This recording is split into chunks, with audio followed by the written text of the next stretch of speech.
very extraordinary pushback by the administration on those who are trying to come forward and say things about Hunter Biden, about alleged influence peddling by Biden's family members when he was VP, all of which gets suppressed, mocked by the mainstream media.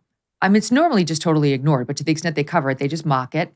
And yet there have emerged some real questions over the past month alone, Greg, about whether there really was an influence peddling scheme going around, at least around the then VP, and that may have actually involved then sitting Vice President Joe Biden.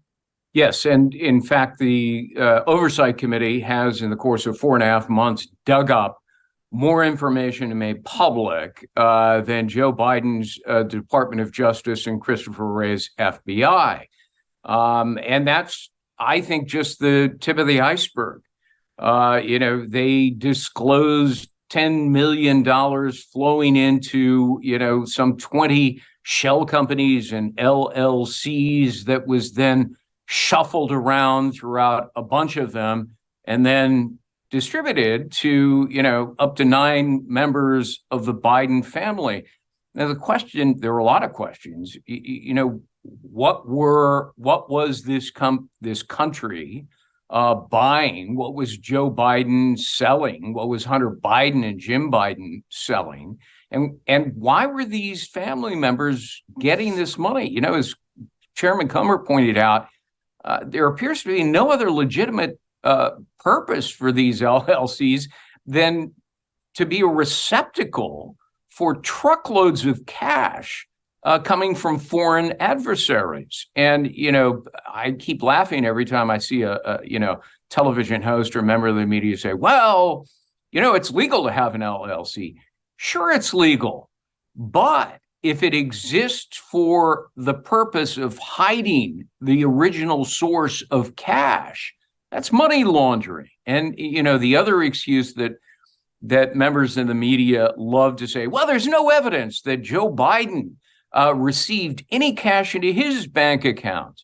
As you know, you're a fine lawyer, Megyn. That's irrelevant under the law.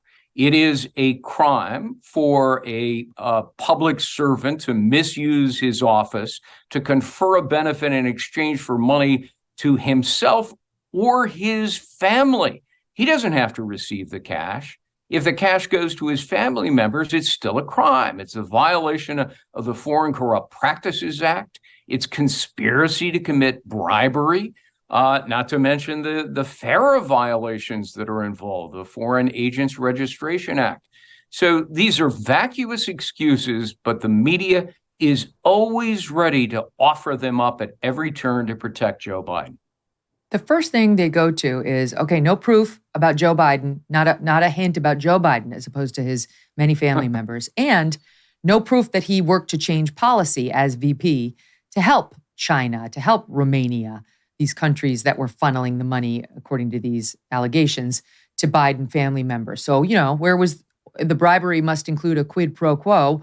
What were these countries getting? My reaction to that is, well, why? Let's have an investigation. Why is it just, there's no proof? Right, of course there isn't. We're just starting. Yeah, no, you're absolutely right, which is why it is so vitally important that both the Oversight and the Judiciary Committees in the House, which just commenced in January their investigations because Republicans retook control of the House of Representatives, why those hearings and investigations are so critical. Americans need to know. As Richard Nixon said so famously, is their president a crook? And, the House, as well as the Senate, they have constitutional authority under their oversight duties to conduct these investigations. They are not a witch hunt. They are an attempt to uncover more evidence that already exists that the Biden family, particularly Hunter Biden, was engaged in the selling out of America.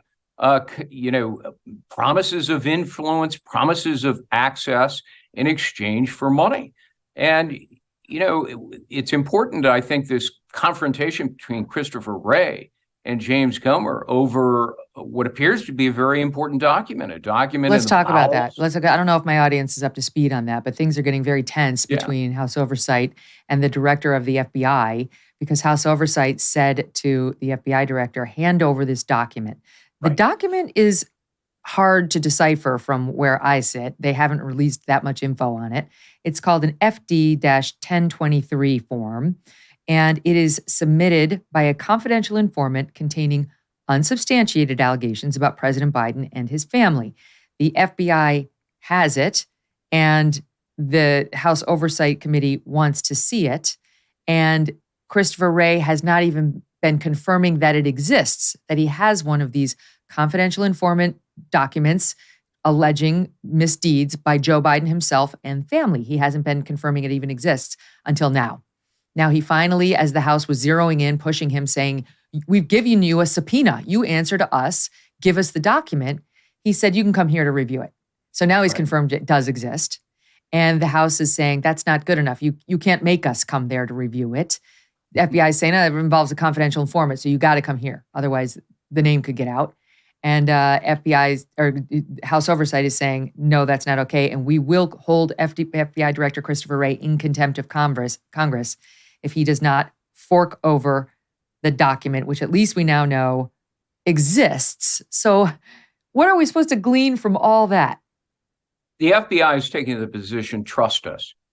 I mean, who with an ounce of intelligence would ever trust the FBI after the evidence of misfeasance and malfeasance that we have seen unfolding over the last several years? And it's not just the malicious, aberrant behavior of the FBI during the Russia hoax, using a phony dossier as a pretext to try to destroy a sitting president of the United States.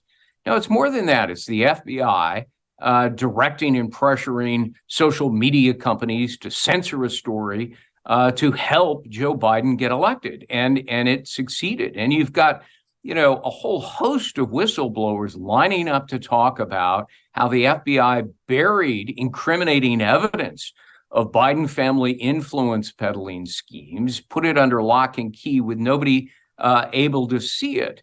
So, when the FBI says, oh, we looked into this allegation in the 1023 form and there's nothing to it, I wouldn't believe Christopher Wray for a moment that the FBI exercised due diligence in properly investigating. And that's why James Comer and the Oversight Committee aren't trusting the FBI either. They've squandered trust. Trust is earned. They don't have it anymore. Just look at the polling data. The FBI has an abysmal approval rating because Americans are smart and they've seen what they've done. So, look, right now, this is not responsive to the subpoena. There's no legitimate basis to resist. It's an unclassified document. If there's concern about a confidential informant, you can redact the name. But there are two choices here. Criminal contempt of Congress or civil contempt of Congress. If it's criminal, that's problematic because it goes to the U.S. Attorney in D.C. who reports to Merrick Garland. And that U.S. Attorney was appointed by Joe Biden, who is the subject of the disputed document. Oh, my gosh. And, the person who would be held in contempt also reports to Joe Biden and Merrick Garland. Merrick Garland won't do anything about a criminal contempt. So the alternative is civil contempt.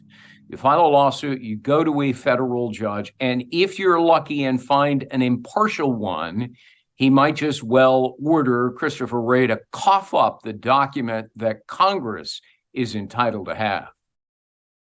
Look, you did the tough thing during COVID. You paid your people and pulled your business through the pandemic. And now doing the tough thing could qualify you for up to $26,000 per employee at covidtaxrelief.org. Government funds are available to reward companies with 2 or more employees who stayed open during COVID. This is not a loan, and you don't have to pay it back. The program's complicated, but no one knows more about it than the CPAs and tax pros at covidtaxrelief.org. You pay nothing up front. They do all the work and share a percentage of the cash they get you.